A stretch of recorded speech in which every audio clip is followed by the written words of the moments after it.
अस्सलामुअलैकुम, मैं हूं मुबशिर चौधरी और आप देख रहे हैं MK smart solution. MK smart solution is a domain of chemistry. Here our training program will clear your concepts from beginners to expert level.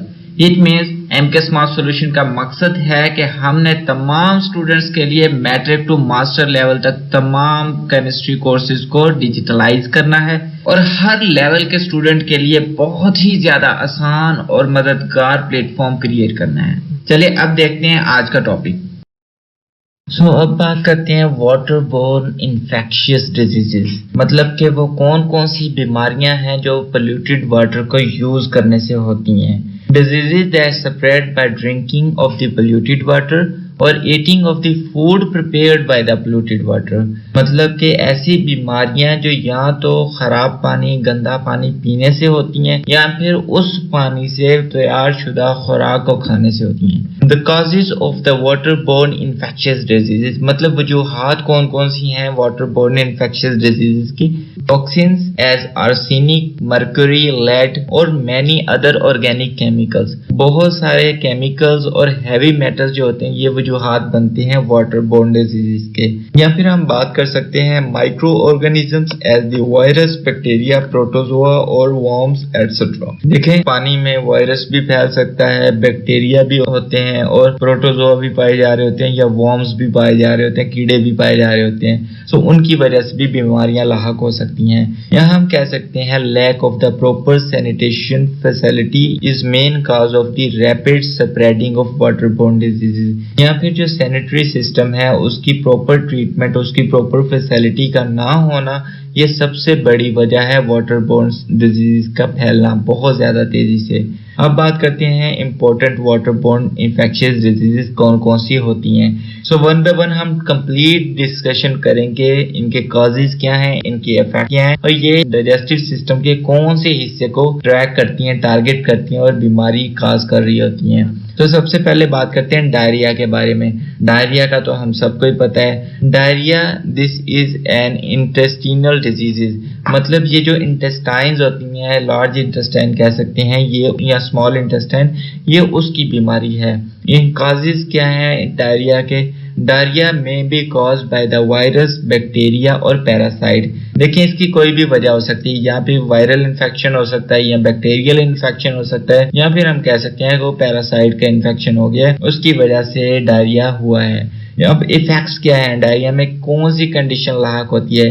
It causes the dangerous dehydration. देखें जिस्म में बहुत ज्यादा डिहाइड्रेशन हो चुकी होती है और जितनी भी इंटेस्टाइन है उनके अंदर फीसेस जो होती हैं वो बहुत ही ज्यादा डिहाइड्रेटेड हो चुकी होती हैं।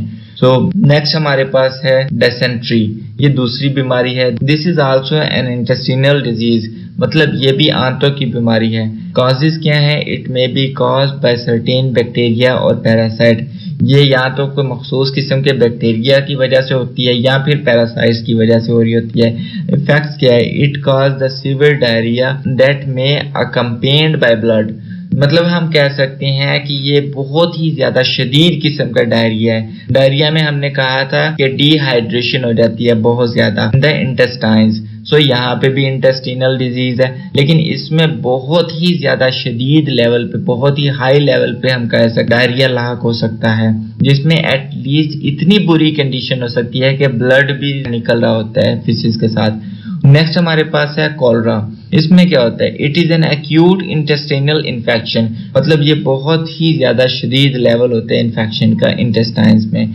अब इसकी वजूहात क्या है, कॉजेज क्या है? It is caused by the bacteria vibrio cholera. This bacteria may be found in the contaminated water by the human faeces, मतलब कि ये अक्सर ऐसा होता है कि जो अर्बन एरियाज होते हैं प्रॉपर सैनिटेशन का निज़ाम नहीं होता, ये क्या कर रहे होते हैं, सीवेज का निज़ाम होता है, उनकी जो आउटलेट होती है, उनका जो आउट सिस्टम होता है वो वाटर बॉडीज में इंट्रोड्यूस कर रहे होते हैं। जैसे हम कह सकते हैं नदी नालियों में डाल रहे होते हैं, उसमें क्या होता है जितने भी फिशेज होते हैं, ह्यूमन फिशेज की बात कर लेते हैं, वो एक्वेटिक लाइफ को भी डिस्ट्रॉय कर रहे होते हैं, खराब कर रहे होते हैं, और वाटर क्वालिटी को भी डिस्ट्रॉय कर रहे होते हैं, जिसके नतीजे में क्या होता है कि वो पोल्यूटेड वाटर जो होता है वो ग्राउंड वाटर मूव कर जाता है, और ग्राउंड वाटर दोबारा फिर ह्यूमंस इस्तेमाल कर रहे होते हैं, या फिर वो जितना भी वाटर बॉडीज में पोल्यूटेड वाटर पाया जा रहा होता है वो इनडायरेक्टली किसी जरिए से वो दोबारा ह्यूमन तक आ जाता है, वो दोबारा ह्यूमंस इस्तेमाल कर रहे होते हैं। उस पोल्यूटेड वाटर में एक बैक्टीरिया पाया जा रहा होता है जिसे वाइब्रो कोलरा कहा जाता है, जो कि ह्यूमन फिशेस में पाया जा रहा होता है। अब उसके इफेक्ट कौन कौन से हैं?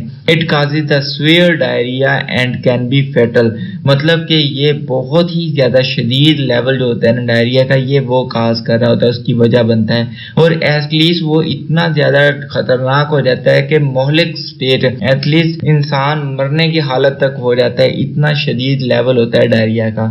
नेक्स्ट बात करते हैं क्रिप्टोस्पोडियम। ये चौथी बीमारी है वाटर बोर्न इन्फेक्शियस डिजीज में। वाटर बोर्न माइक्रो ऑर्गेनिजम्स, मतलब पानी में जो पोल्यूटेड पानी होता है उसमें जो माइक्रो ऑर्गेनिजम्स पाए जा रहे होते हैं, for example protozoa that causes the gastrointestinal illness including the diarrhoea and vomiting, मतलब कि हम कह सकते हैं ये ऐसी कंडीशन है जिसमें प्रोटोजोआ जो होते हैं ये गैस्ट्रोइंटेस्टिनल जो ट्रैक होता है ये उससे बीमार कर देते हैं, डैमेज कर रहे होते हैं। उसके नतीजे में या तो डायरिया होता है या फिर, और अगर हम अल्टरनेटिंग कंडीशन की बात करें तो वॉमिटिंग स्टार्ट हो जाती है।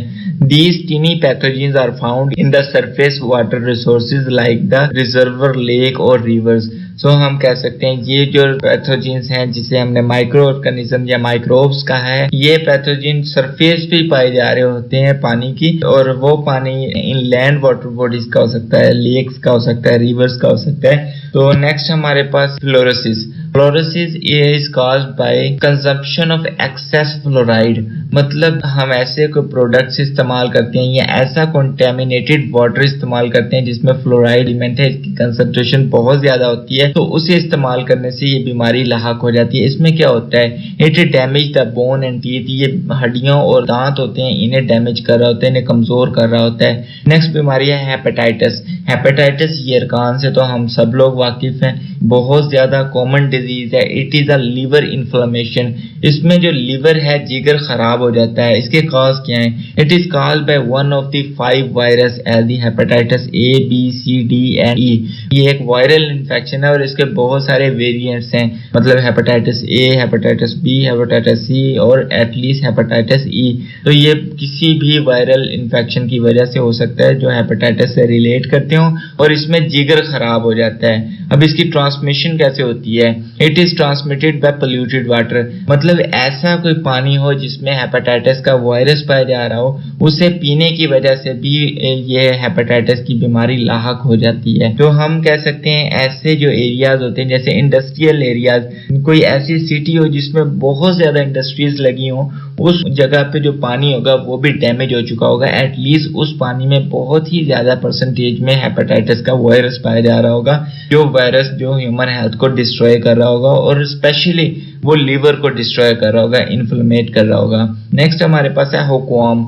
It is a parasitic worm and infect the small intestine. ये एक वर्म ही होता है, पैरासाइटिक फॉर्म होती है और स्मॉल इंटेस्टाइन को इन्फेक्ट कर देता है। इसकी ट्रांसमिशन कैसे होती है? It's larva enter the body through the skin और वेयर फीट, मतलब या तो पैरों की तलियां होती हैं उनके जरिए या फिर स्किन के जरिए इसके जो लार्वा वो बॉडी में इंटर हो जाते हैं। It also spread by the poor sanitary condition, मतलब ये जो सीवेज का निजाम होता है उसकी बेतरतीबी या उसके बहुत ही ज्यादा पुअर मैनेजमेंट की वजह से भी ये फैल रही होती है।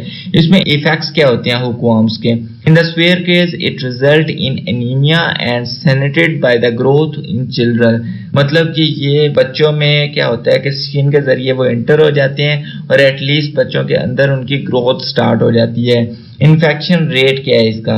It infect about 1 million people per annum world wide, मतलब पूरी दुनिया में ये एटलीस्ट अबाउट 1 मिलियन 10 लाख लोगों को पर एनम एक साल के अंदर इन्फेक्ट करता है। Next water borne infectious diseases में हमारे पास है जॉन्डिस। इसमें liver ceases to function and eye turns yellow, मतलब कि जो जिगर है वो सही से काम नहीं कर रहा होता और आंखों का जो ये जो सफेद एरिया होता है येलो मतलब पीला होना शुरू हो जाता है। कॉजेज क्या है जॉन्डिस के?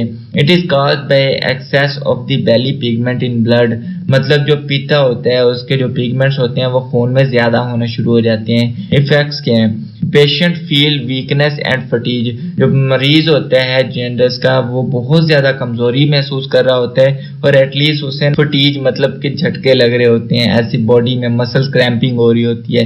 नेक्स्ट है typhoid, it is a bacterial disease, मतलब है ये बैक्टीरियल डिजीज है। It is transmitted by the polluted water and food that is made up of the contaminated water.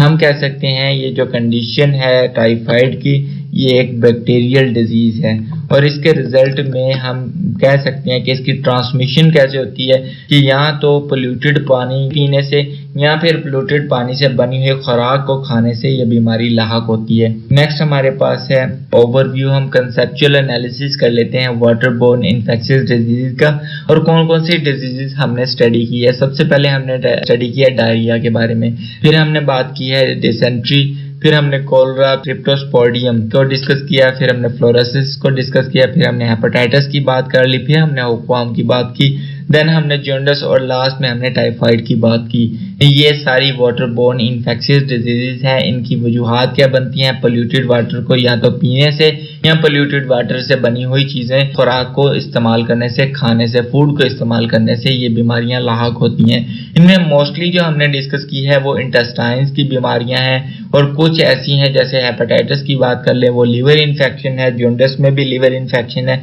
और मोस्टली यहाँ पे बैक्टीरियल इन्फेक्शंस हैं। वाटर बोर्न इन्फेक्शियस डिजीजेज में next बात करते हैं prevention of water born diseases, मतलब कि जितनी भी वाटर से पैदा होने वाली डिजीजेज या बीमारियां हैं इनसे बचा कैसे जाए। तो प्रिवेंशन में सबसे पहले बात करते हैं drinking water must be properly treated and purified, मतलब जो पीने वाला पानी है उसे प्रॉपरली ट्रीट किया जाए, उससे प्यूरिफाई किया जाए, उसके बाद उसे ड्रिंक किया जाए, पिया जाए। There must be a well equipped sanitary system of sewage, मतलब कि हम अगर सैनिटरी सिस्टम को इम्प्रूव कर लें तब भी हम बहुत सारी बीमारियों से बच सकते हैं। Any type of the waste must not be thrown or discharged directly into the water supplies or resources, मतलब कोई भी वेस्ट है, एटलीस्ट वो इंडस्ट्रियल वेस्ट है, एटलीस्ट वो डोमेस्टिक वेस्ट है, एटलीस्ट वो एग्रीकल्चरल वेस्ट है, वो डायरेक्टली वाटर सप्लाईज में या रिसोर्सेज में नहीं फेंकना चाहिए या डिस्चार्ज नहीं करना चाहिए।